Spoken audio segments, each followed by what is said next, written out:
আসসালামু আলাইকুম সবাইকে স্বাগত জানাচ্ছি আরও একটি নতুন রেসিপি দেখার জন্য।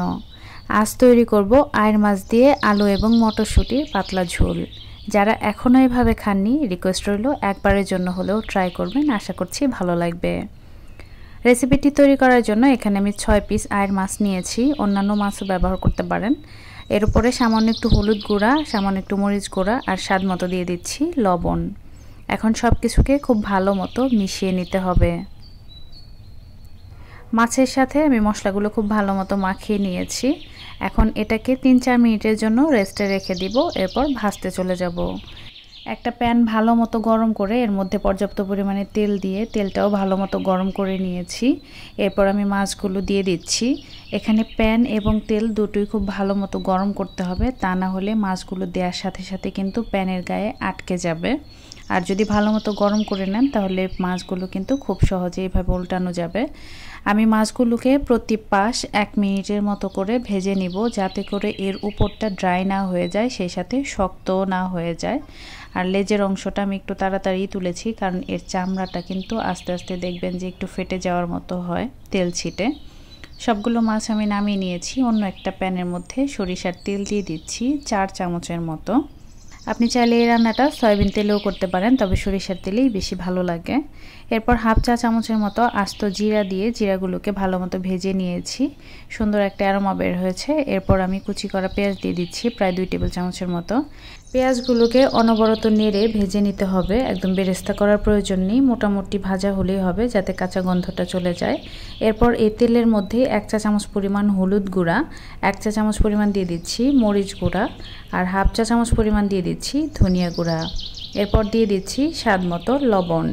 এখন এই সব কিছুকে তেলের মধ্যে আমি প্রায় 30 সেকেন্ডের মতো মিশিয়ে ভেজে নিয়েছি। এখন এই মশলাগুলোকে ভালো মতো কষানোর জন্য পানি দিয়ে দিয়েছি 3 টেবিল চামচের মতো। এখন মশলাগুলোর সাথে পানি খুব ভালো মতো মিশিয়ে দিয়েছি আর রান্না করে নিব। পানিটা একদম শুকিয়ে তেলটা উপরে চলে আসা পর্যন্ত। পানিটা কিন্তু শুকিয়ে গিয়েছে। এখন এখানে কেটে রাখা 1.5 কাপ পরিমাণ আলু দিয়ে দিচ্ছি, আর এগুলো দেশি ছোট আলু। চেষ্টা করবেন এই আলু দিয়ে রান্নাটা করতে, কারণ এই আলুর টেস্ট কিন্তু বড় আলুর তুলনায় অনেক বেশি ভালো। এখন হাফ কাপ পরিমাণ পানি দিয়ে দিচ্ছি আলুগুলো খুব ভালো মতো সেদ্ধ হওয়ার জন্য। পানি দিয়ে এভাবে একটু নেড়ে দিচ্ছি, এরপর ঢেকে রান্না করে নিব আলুগুলো সেদ্ধ হওয়া পর্যন্ত। চুলার আঁচটা থাকবে মাঝারি আঁচে। 5 থেকে 7 মিনিট রান্না করে নিলেই হবে। আলুগুলো সেদ্ধ হয়ে গিয়েছে, আমি একটু ভেঙে দেখছি এটা সেদ্ধ হয়েছে, তবে সফট হয়নি। এখন আমি এর মধ্যে দিয়ে দিচ্ছি হাফ কাপ পরিমাণ মটরশুঁটি বা কড়াইশুঁটি। এগুলো একদম কাঁচা অবস্থায় আছে। আমি ঘড়ি ধরে প্রায় 2 মিনিটের মতো এভাবে নেড়ে চেড়ে রান্না করে নিয়েছি। এখন ঢাকনা দিয়ে দিচ্ছি, ঢাকনা দিয়ে 2 মিনিটের মতো রান্না করে নিব, যাতে করে একটু সেদ্ধ হয়। পানিটা সম্পূর্ণভাবে শুকিয়ে গিয়েছে আর মটরশুঁটিগুলো কিন্তু এই তেলের মধ্যে একটু ভাজার মতো হয়ে গিয়েছে। আমি একটু নেড়ে চেড়ে দিচ্ছি। এখন এর মধ্যে ঝোলের জন্য পানি দিয়ে দিব 1.5 কাপ। 1.5 কাপ পানি দেওয়ার পরে আমার মনে হয়েছে আরও একটু পানি লাগবে, আমি আরও 1/4 কাপ পরিমাণ পানি দিয়ে দিচ্ছি।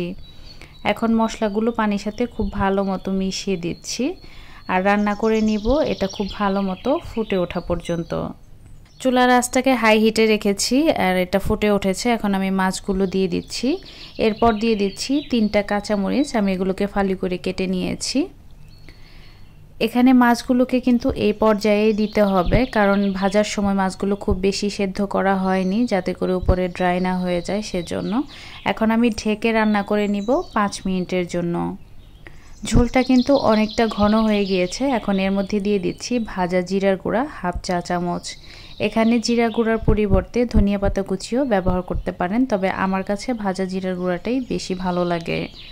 জিরা গুঁড়াটা আমি খুব ভালো মতো মিশিয়ে দিয়েছি।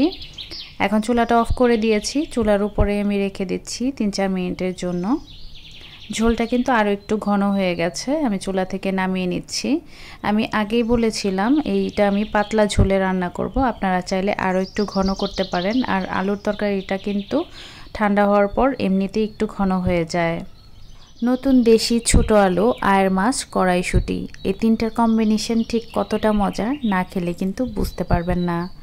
ধোয়া ওঠা গরম ভাতের সাথে আয়ের মাছের এই পাতলা ঝোল খেতে জাস্ট অসাধারণ লাগে। আশা করছি রেসিপিটি সবার কাছেই ভালো লেগেছে। অবশ্যই তৈরি করবেন আর কেমন হয় কমেন্টে জানাতে কিন্তু ভুলবেন না। সবাই ভালো থাকবেন। আজ এখানেই বিদায় নিচ্ছি। আল্লাহ হাফেজ।